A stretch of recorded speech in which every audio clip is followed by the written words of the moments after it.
All right. The time is 1:05, so we'll get started with today's webinar. Thank you very much to everyone for joining us. Before we begin, if you would like to access any accessibility features today, please take a moment to activate the closed captions with the CC button in the Zoom toolbar at the bottom of your window. We're also excited to welcome Margaret and Debbie from Maple Communications, our ASL interpreters for spoken English today, provided again by Maple Communications and sponsored by IWSCC corporate member RBC.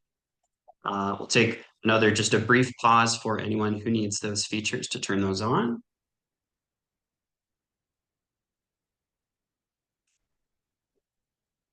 Okay, we'll move on. This learning opportunity today is hosted by the IWSCC, or Inclusive Workplace and Supply Council of Canada. My name is Alex Dirksen, and I'm the Programs and Communications Manager for the IWSCC. I'm very pleased to welcome you all here today. To describe myself, I'm a white man with short, coiffed brown hair and a little bit of a stubbly brown beard today. I wear blue round framed glasses, and today I'm wearing a reddish, bluish, hard to describe color collared shirt. As Canada's national certifying body for disabled-owned and veteran-owned businesses, IWSCC works with businesses across Canada. But today I'm joining you from Barrie, Ontario, and I'm happy to acknowledge that Barrie rests on the traditional territory of the Anishinaabe people, which include the Odawa, the Ojibwe, Potawatomi nations, collectively known as the Three Fires Confederacy, as well as the Huron-Wendat Nation, who occupied these lands in the middle of the 17th century. Our guest educator today is the founder and lead advocate of Accessibrand, Canada's first full-service agency focused on digital accessibility. Accessibrand offers accessible graphic design, marketing, communications, user testing, and training, all delivered by a team with lived disability experience, including Jolene herself. With 25 plus years in the industry and 21 years as an award-winning entrepreneur and creative director, Jolene helps organizations make inclusion central to their digital strategy, ensuring their branding and communications are accessible to all when she's not busy advocating as well. So thanks very much for joining us today, and please everyone welcome Jolene MacDonald. Thanks, Alex. Nice to be here. As you know, I love being a member of IWSCC, but I'm just going to load up my presentation here. Alex, if you let me know it's on the proper display. I will. Okay. And yes, you are good to go. Awesome. Thank you so much. As mentioned, I'm a proud IWSCC member, so I'm really excited to be here today to share some of my knowledge. And thank you to all of you for having me here and everyone for joining. So as Alex mentioned, my name is Jolene MacDonald. I'm the founder of Accessibrand. I'll chat a bit more about myself in another slide. But for now, let's chat about how inclusive entrepreneurship drives innovation. So essentially, why disabled entrepreneurs can lead the future of business. That's what I like to say. So if I'm going too fast or anything like that, please let me know. I just need to get this slides working. Having some new monitors going on here.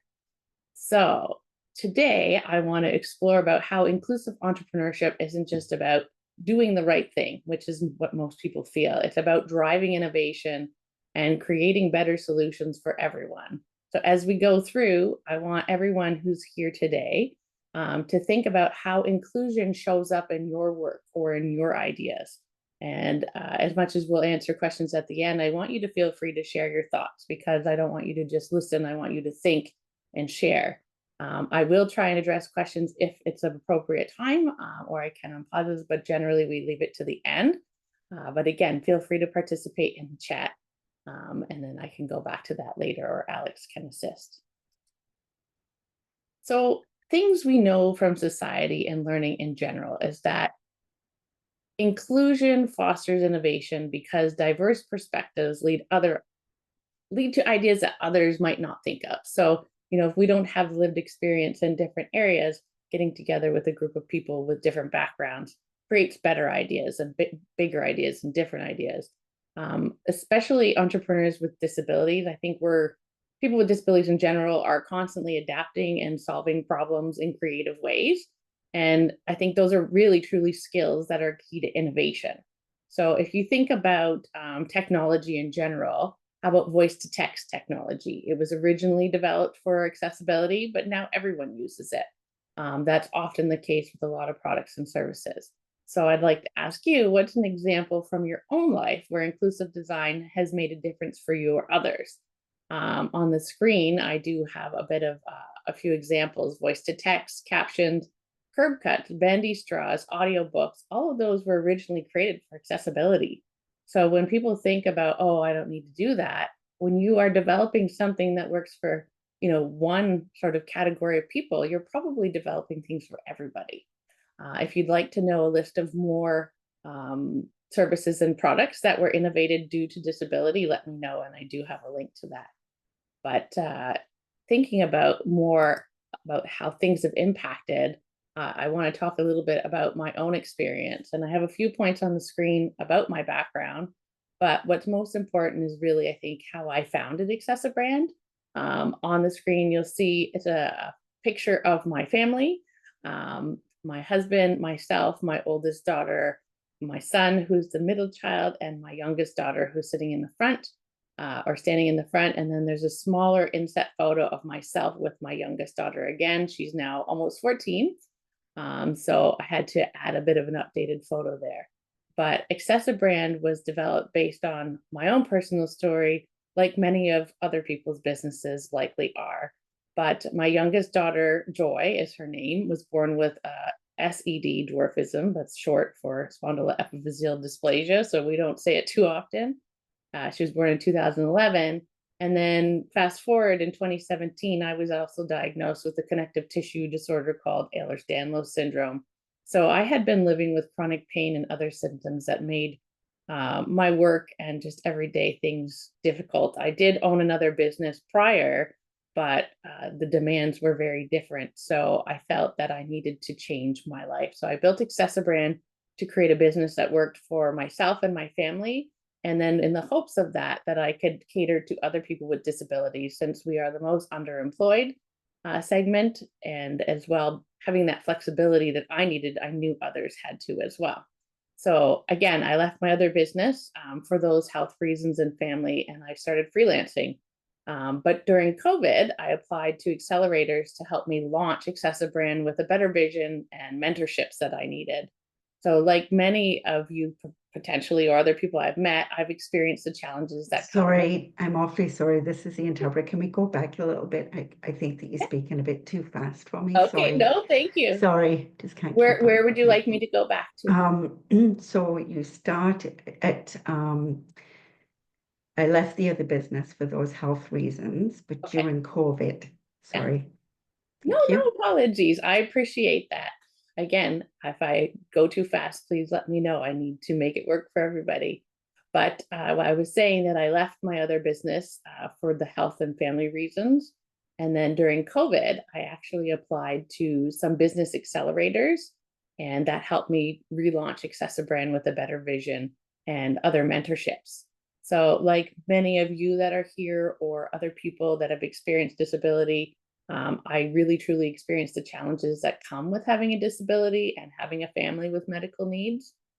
So when traditional workplaces didn't fit, and I did try working for someone else for a year, even with my own business before, I had to create something completely different. Starting Accessibrand wasn't just about creating opportunities for me, like I said, it was about building a platform for other people with disabilities to thrive.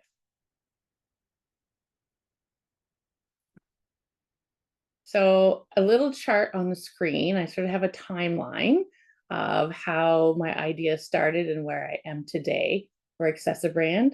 My dream was messy. It actually started way before 2017. In about 2012, I learned about accessibility, and having owned another business that did design and marketing, I was really trying to push my clients that way. But it just wasn't, the time wasn't there yet. The laws were in a different place. So I was literally in 2017 working on my couch due to pain. I could not sit at a desk. I was lucky to be able to participate in accelerators because they became online and they fit my life for that time. And then I was able to also find medication that helped me to get back to partially physically good shape as I am now. So I was able to relaunch with, those accelerators, and then my health with the different medications and the different types of therapies that I was doing. So in 2020, basically I was able to relaunch. But you can see sort of in 2018, I was branded a certain way. I had the vision. In 2019, became more clear. 2020, I relaunched, and then I incorporated in 2021 with the new look of the new logo. But at Accessibrand, inclusivity isn't just a value, it's everything in our foundation. Our team is made up entirely of people with lived disability experience. And that really brings perspective that allows us to create innovative solutions for clients. And we help clients redesign and revise their marketing so it works for everyone. So enough about me, but think about your own work or your own projects, whether you're self-employed or you work for someone else or you're thinking about it. How might your lived experience shape the way you approach a problem? And I think a lot of people forget that what we think of as a negative, that the world isn't made for us, that we can take that and turn it into something positive. So moving on to the next slide, the title is Why Innovation Needs Everyone at the Table. I think truly innovation happens when the different ideas collide.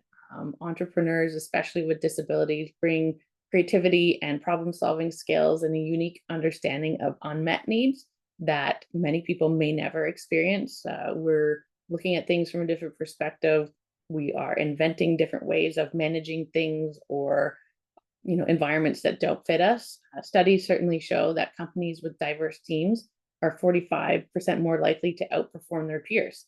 And that can come in a lot of different forms. Again, I speak mostly from a disability perspective, but it does show that diverse teams are a wonderful thing, because if we were all the same, what would we learn? We wouldn't learn anything different. I know we teach our children these things every day, but something that I'd like to ask everyone here today is, what's one way you could bring diverse perspectives into your business or your job or your project? What do you think your why is? And I think I spent a lot of time thinking about what my why was and how I could use, essentially, I didn't say I needed to work, but I wanted to do what I love to do. So I sort of merged those two desires together to create my company.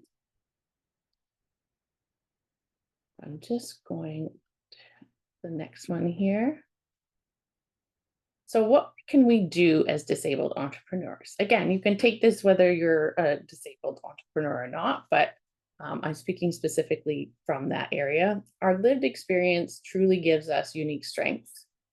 We can turn our barriers that we faced into ideas that can help everyone. We do know, in fact, that everyone's going to join the disability club at some point in time, whether it's temporary, situational, or becoming older. Everyone is going to benefit from accessibility. At Accessibrand, for example, we create designs that remove the barriers because we've experienced the barriers already. So by making accessibility part of everything we do, shows others that it's really not that hard to do. It's a smart thing to do, and it really does benefit other people's businesses. And when we all collaborate, we amplify our impact. So a lot of people are afraid, I think, of sharing ideas and looking for mentors because they feel like they're going to be judged. But I think at the end of the day, if you collaborate and you find more like-minded people or that have experienced that, and then you get together with other different opinions, you have so much more impact. But what's one way you've already used your story or experience to solve a problem? Feel free to put it in the chat. I may not read it right now, but I'd love to read it after. And if you haven't ever done that, do you think you can? What would you like to do? Or do you have any goals or ideas that you've been sitting on for many years? I think it's important to challenge other people's thinking as well.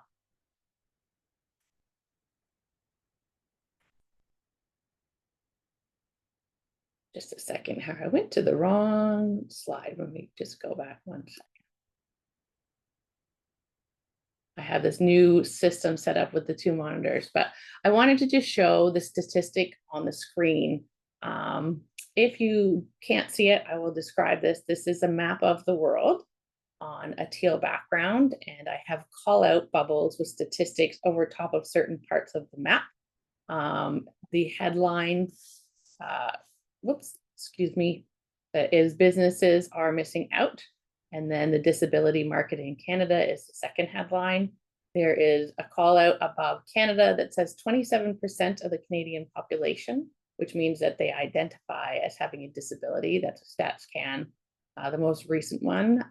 Approximately 2.9 million people in Ontario alone identify as having a disability, and 16% globally. I think that's actually more, to be honest, but it's approximately 1.3 billion people globally. So imagine if someone said to you, do you want to increase your sales by 25% or more? What would you say? Would you say no? Probably not. And this is what people are right now doing when they don't think inclusively, or they learn more about disability and accessibility and inclusion.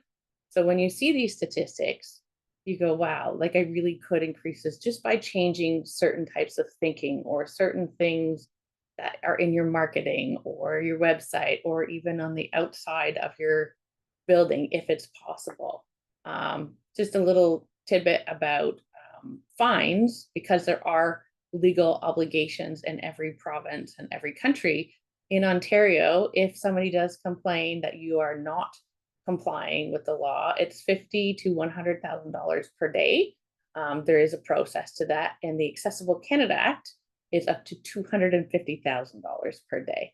So while that doesn't necessarily apply to probably people here, it's something to keep in your cap for further education if you're doing this type of business. So the future of innovation is inclusive is the headline. And I truly do believe that, I think from a lot of perspectives, as we've mentioned, but as entrepreneurs, we have the responsibility to design for everyone. And I don't just mean in graphic design, I mean in design thinking, whether it's service design, if it's physical design.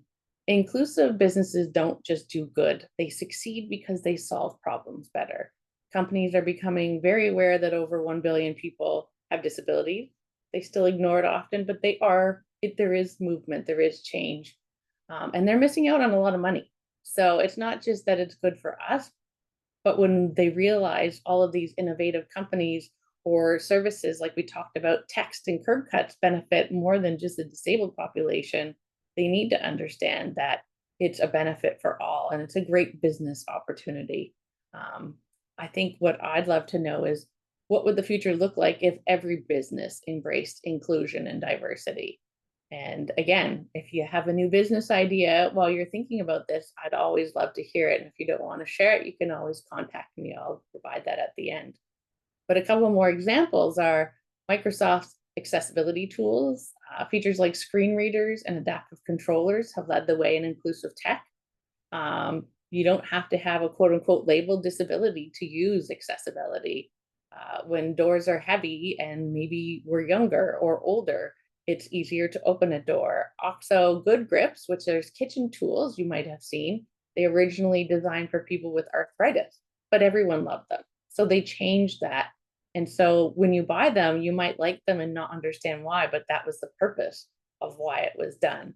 So it's really, really important to have the sort of the inclusive innovation mindset when it's whatever you do. So I added this screen just to think about something for a little bit now that you know a bit more about looking at disability for innovation. If you do have a business yourself or thinking about a business, or you're working for someone who hopefully you can give a little bit more insight to, what would the future look like if every business embraced inclusion? Again, do you have another idea, or you're thinking about the same idea? I just want you to think about that, knowing all we've talked about so far and basically how it can impact people. I've been approached a few times about resources. As disabled entrepreneurs, there are a lot of opportunities out there. You do have to dig for some of them. I'm happy to share this again outside of here. Alex, I'm sure you'll be able to share the slides if you would like. But there are grants, there's programs, there's networks that can help you launch or grow your business. Potentially, if you don't have disabilities, you can partner with somebody so you know that you can make positive change. On the screen, I have listed quite a few that I will read, but the Enabling Accessibility Fund, again, this has been a little while, so I'd have to check deadlines, but these are examples, so they may not be completely up to date, but the Enabling Accessibility Fund can help make your workplace accessible, while the Access to Success organization, which I did myself, connects you with mentorship and funding opportunities. Big shout out to Varun. He's been a great part of my business and the development. It's also worth checking with provincial programs like the Ontario Trillium Foundation, or connecting with resources like the Entrepreneurs with Disabilities program for training and financing. And of course, since we're at IWSCC, I will say that since I've had my membership, it's been a huge asset for me with many of my new clients. So if you are a disabled-owned business, I highly suggest looking into the membership.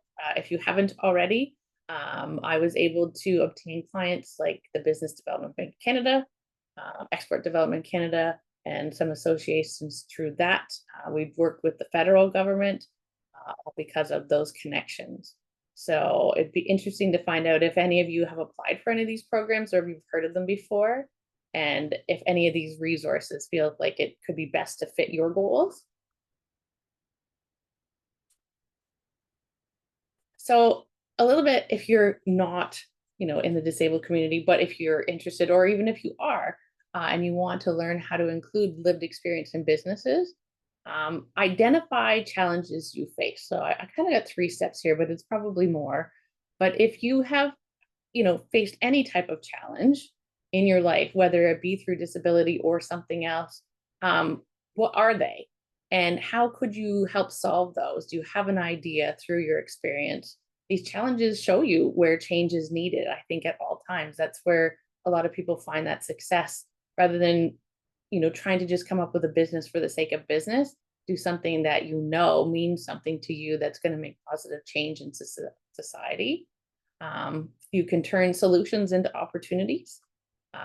What have you done to overcome those barriers? Your solutions can inspire products and services and innovations, but also being able to share your perspective. Your story helps people see things differently. You can use your voice to create change and build connections. And as disabled entrepreneurs, we've lived through barriers most people don't even notice. These barriers can certainly guide us to meaningful business ideas. Like for myself, I turned my experience with inaccessible branding into a service that helps other businesses be inclusive. And then I also was able to provide flexible work opportunities. So the things you've overcome aren't just struggles, they're lessons. And I know it's very easy to be negative, and it makes it sound easy that I say it's easy. It's not. Certainly it took me years to accept that my life had changed, but I thought, if I'm going to accept it, I got to find a way to make a positive impact while I'm here. So they do give you a perspective that other people can't replicate, for sure. So if anyone wants to share a barrier that they've experienced, please let me know. Maybe that barrier could be your next business opportunity.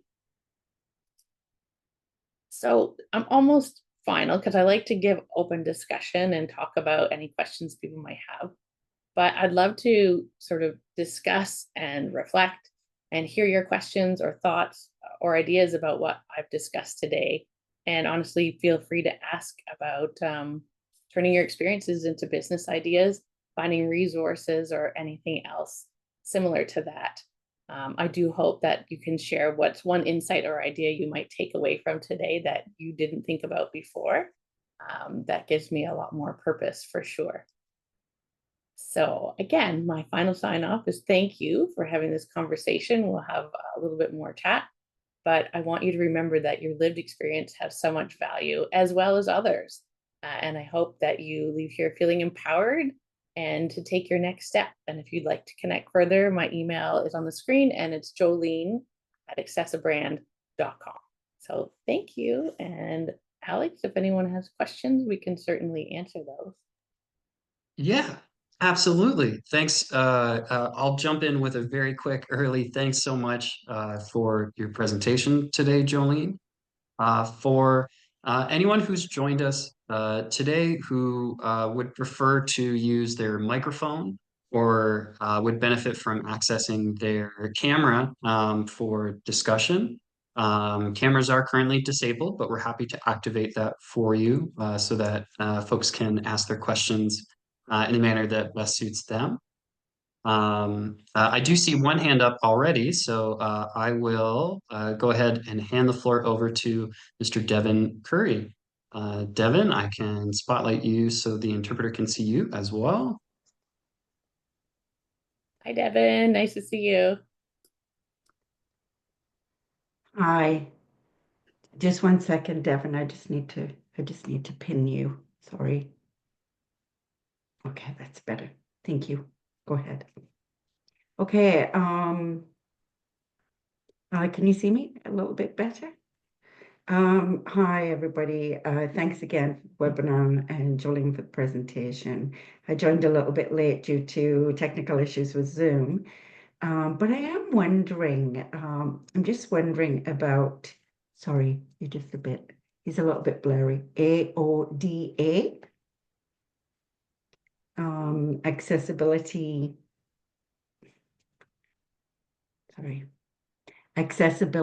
for ODA, the act itself. And I'm just wondering if any improvements have happened within that. Sure. I know. If you're aware. Exactly. Yeah, Devin's talking about the AODA in Ontario, the Accessibility for Ontarians with Disability Act, correct? Correct.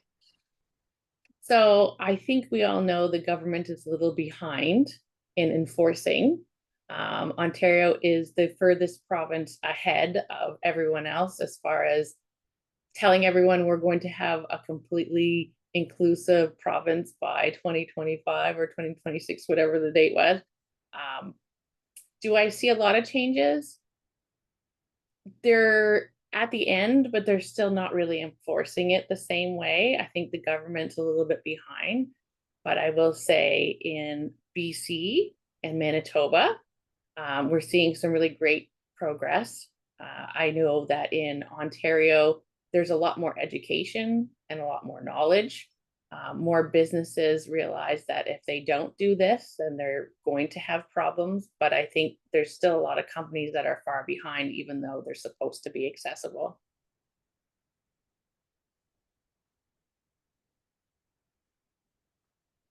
Okay. What do you think we could do to motivate that? Sorry, I can't see him again. What do you think we can do to get them to comply, for compliance? So one of the things that we've talked about the most as a group, and I've mentored people and discussed this, is that I think education is more the key. In the US, maybe not right now, but there was a lot of talk about lawsuits, and I don't think anyone is learning from that. So I think the more we can show your lived experience and how you experience things, and myself and other people, I think we need to really educate through learning. That's why we started doing training and teaching, but I think people still need to understand the why, because I even had someone the other day say to me that branding was more important than accessibility, but they were a company that are obligated under the law to do so. So I came back and said, instead of getting angry, I said, you know, as an institution, you are obligated to follow the AODA. I said, you're not getting rid of your branding, but you have to learn to use it differently. So when I took the time to teach them about how to use a certain color in certain ways, then they were more receptive. So I find most people are just very defensive and afraid because they know that being inaccessible is not great for people with disabilities. But that's what I'm finding the most success with, is like saying, I'll hold your hand and I'll take you in baby steps to learn.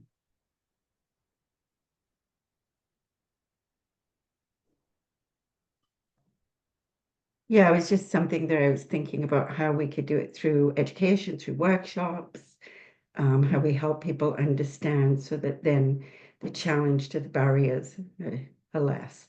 It's just how, how we get that within a mainstream setting, but looking at different perspective of lived experiences.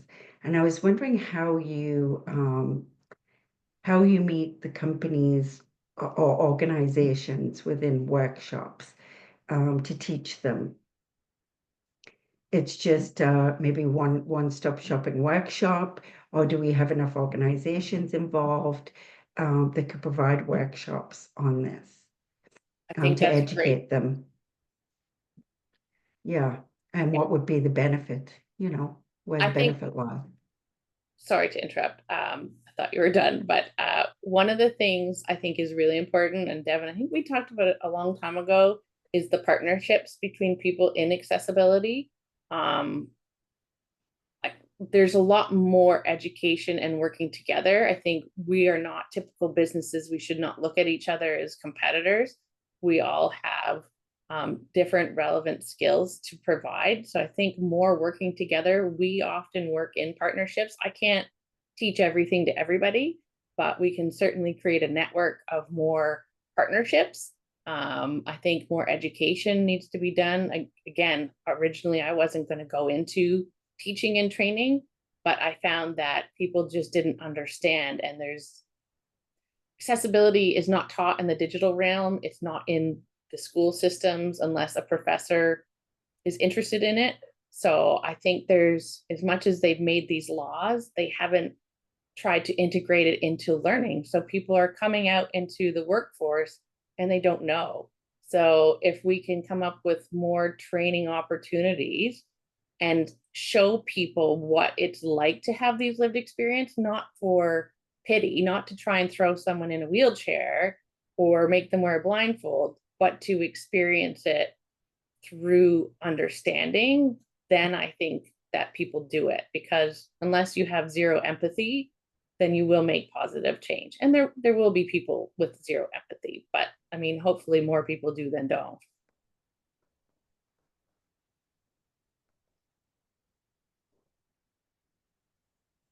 Yeah, that's good, working together in partnership, discuss lived experience and partnership. Yeah, sounds good. Thanks. I think the even the provincial training on AODA is just very vague. It still doesn't show enough. Yeah. Okay, great. Thanks, Jolene. Thank you. Thanks, Devin. Yeah, thanks very much, Devin, for, as always, contributing to some great conversation. I did also want to draw attention to a few comments in the chat, not necessarily questions, but other areas for discussion that it's a great opportunity to highlight. Let me just kind of. I recognize names. I know Tara and I know Diana. Hi, guys. So a comment from Diana is, Diana says, I've experienced many barriers being a plus size woman with disabilities. I used my life experience to create my business, Accessibility for Everybody Consulting. Also and folks please feel free to share information about yourself. As much an opportunity to learn about more businesses to work with, to partner from, and to learn from. Tara Taylor mentions their business Purple Stage Door Productions, offering adapted theater workshops for all abilities, and had a comment earlier as well about welcoming experiences and stories and opportunities from all the members of their community, which is phenomenal. I see a couple of hellos, which you might see as well. Diane also, Jolene, you can speak from personal experience. This is the structure of your business. But I wonder if we can have a little bit of a discussion. Diana says, I agree that visibility, sharing lived experiences, and education are all important. And that having a team of people with disabilities with a broad spectrum of different lived experience helps create more inclusive companies and spaces. I wonder if you have anything to add based on your experience of working with, a breadth of professionals, disabilities don't necessarily come in neat categories necessarily. Everyone's experience is unique in itself. As a designer, maybe I'll funnel this into a bit of a question that I'm curious about.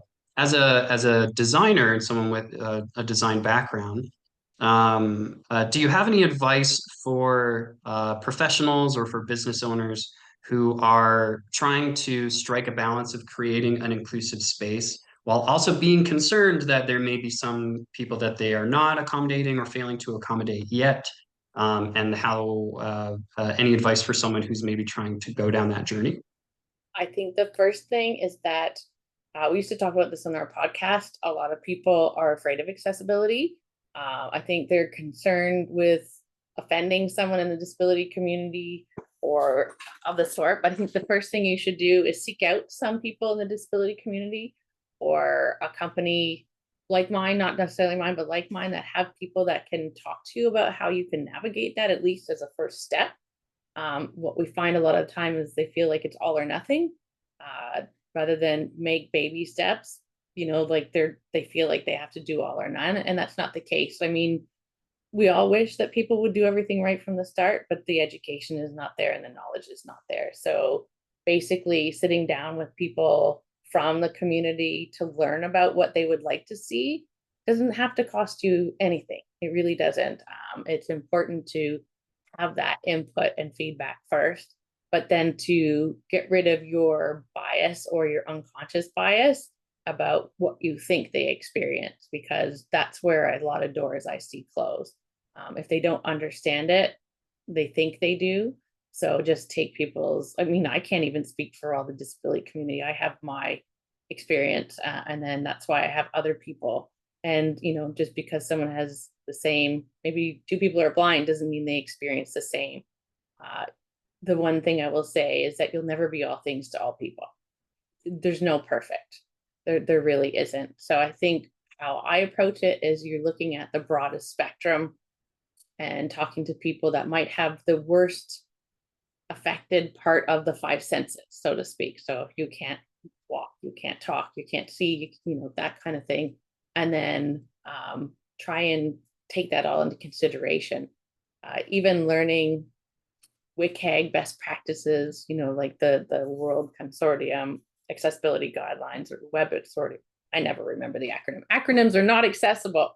But I think even that is not enough. I think for us, we use the legal parameters, and then we have sort of gained a lot of knowledge over the years from talking to people with disabilities. So global best practices. Absolutely. It's something I can definitely relate to personally as well. I know I've had the pleasure of working with the IWSCC for a few years now. And in many ways, beyond the sort of general education anybody might get about being kind to your neighbors and patient and asking folks if they would like any assistance, if you see someone who gives you that impression or appears to be in need of assistance for any reason. General societal politeness. It's been a fantastic learning journey for me to be a part of this community, and so it's very relatable to hear. In many ways, a business as it grows forms its own community. So it sounds like engaging with your community and being ready to kind of hear from them and work with them is a good first step and probably a good path forward as well. I do see a hand raised from Diana. Diana, I'll just give you the opportunity to turn your microphone on instead.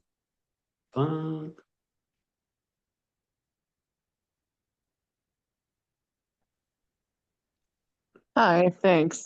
One of the things that comes up with my own lived experience, especially in the world of accessibility in physical spaces like businesses or public space, is the fact that we often are only designing accessibility for straight-sized people. Now, I say straight-sized people, and what I mean is anyone who's a size 00 to a size 14. A lot of the times, plus size people are completely left out of any accessibility concerns or any accessibility legislation, or even the actual physical spaces when they're built. I think of bus stops with the benches that have the individual bars between seats, and how that is extremely inaccessible for anyone who has hips wider than typically 19 inches. So I'm no longer able to use even a bus bench to wait for a bus, or maybe even the bus seat once I get in the bus, simply because they're not thought about in terms of plus size people and the size of their bodies as well. There was an interesting study once, Diana. I don't have the stat here, but Jillian in our plain language workshop talks about how I think it was the Army at some point in the US were trying to figure out. So they did this study and tried to average out 100 people and all their dimensions of their body for like this jet or something like that. I wish I had it handy. I don't. It's in another presentation. But in the end, it actually didn't fit anybody because they just assumed they could take a whole bunch of people and do an average of it, but it didn't actually fit anyone. So I think even since meeting you, because I've also struggled with similar, I mean, I don't fit in a 19-inch seat probably either. Like it's interesting when we look at, you mentioned last time we spoke about even icons. They're all very like little stick figures. We're, like the whole social aspect of how we should look and feel and what size we should wear is also not in inclusivity as much. We're always looking for authentic representation of disability and race, gender, sexuality, but not size. So it's been something that I've learned from you as well. So thank you for that.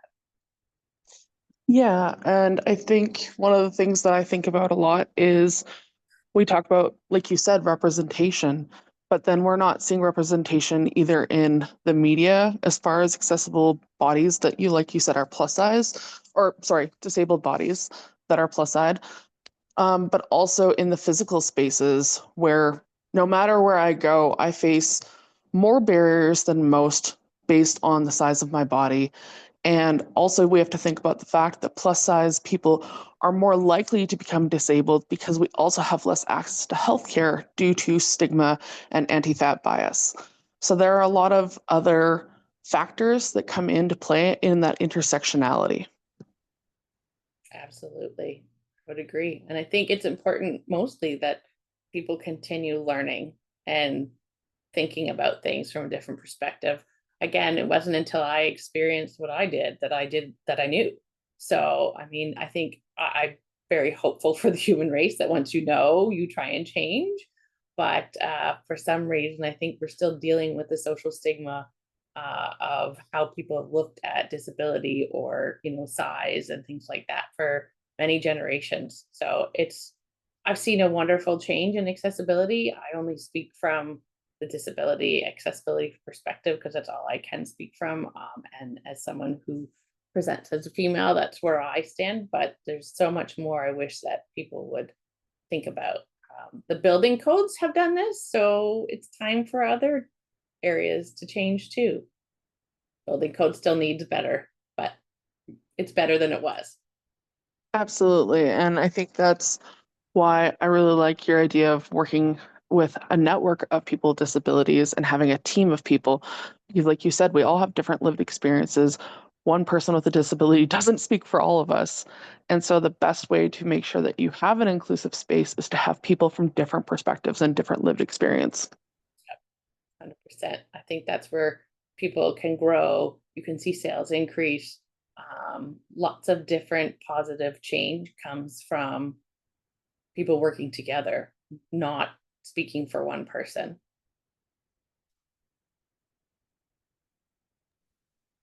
Great. Well, thanks very much for your question, Diana, and for some more great conversation. This time, we'll give another a quick minute for anyone who has any other questions for Jolene to pop them in the chat. Please feel free to use the hand raise feature or to send me a message if you'd prefer to use your microphone or your camera to ask your question.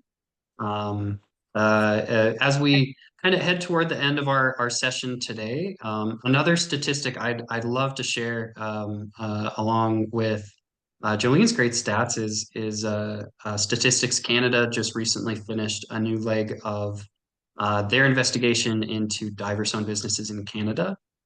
If you're in the audience today and you're a disabled owned business, an entrepreneur with a disability, you're considering entrepreneurship or business ownership, uh, just businesses identifying as majority disabled owned makes up 2.5% of the workforce. And while that number might not sound big, that's over 25,000 businesses across Canada. It is a massive community of entrepreneurs bringing their lived experience to our economy, helping innovate and create great new ideas in every sector, not just accessibility. Of course, folks who bring their lived experience, I think, bring opportunities to learn and share that experience.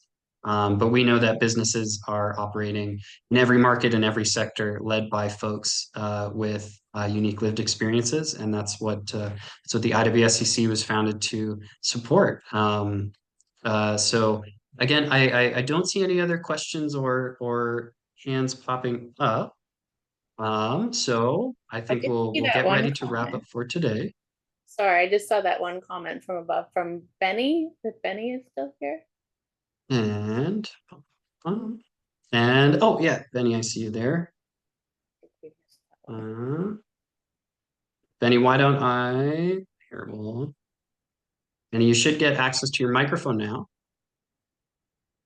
It wasn't so much a question, it's just a comment that, you know, even government offices in Manitoba aren't dealing with the accessibility rules like they should. Yeah, I know you're in the middle of, there's some grants out right now, right, Benny? Because I partner with a company in Manitoba that does accessibility as well.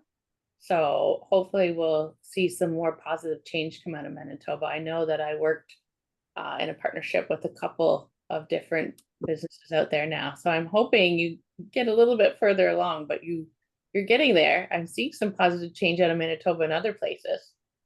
Yeah, I mean, at some point it has to all come around. It just is a long road.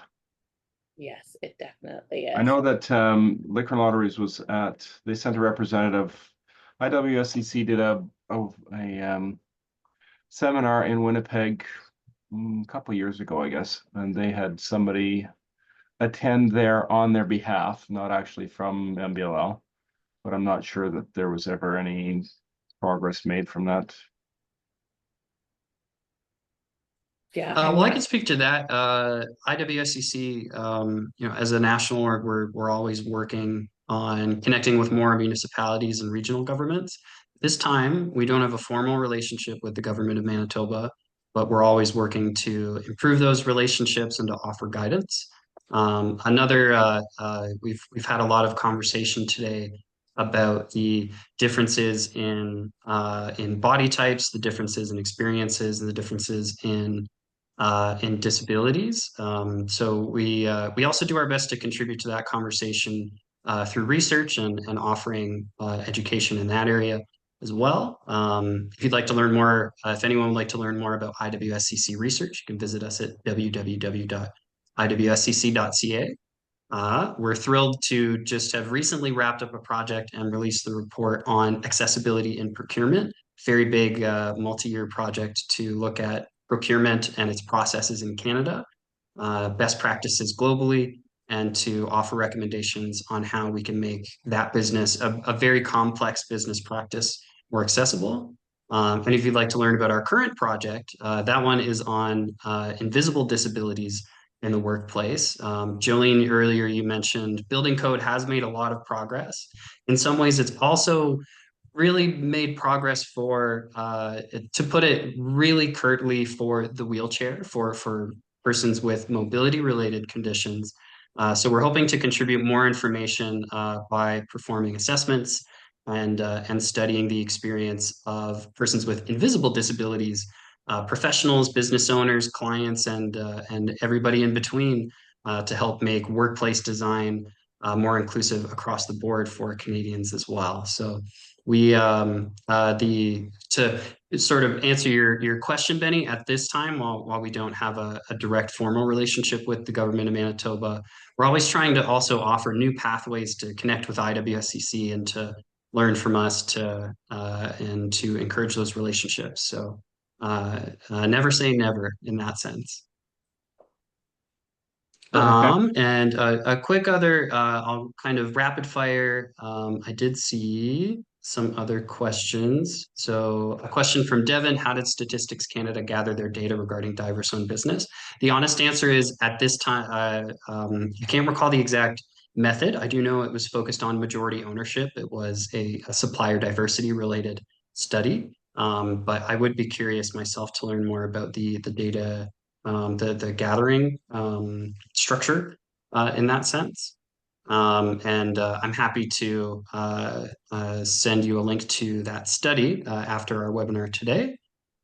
Benny asks if there are any grants that Jolene's aware of. I know we're running a little short on time, and Jolene maybe doesn't have that information on hand, but we're happy to help make that connection so that the two of you can talk more.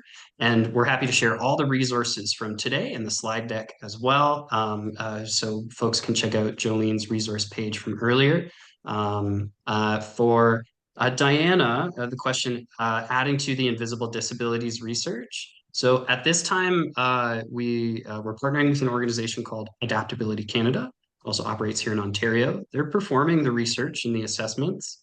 That stage of the project is they completed sort of the research and the data collection part of the project. But I'd be happy to see if I can make a connection between you and the research team to learn more about that project and how it's going. And I think that's all of our questions. And I know we're coming up a little bit on time, so I'll go ahead and say thank you again very much, Jolene, for the great discussion today and for sharing your experience and your expertise. Thank you to everyone here for joining us as well.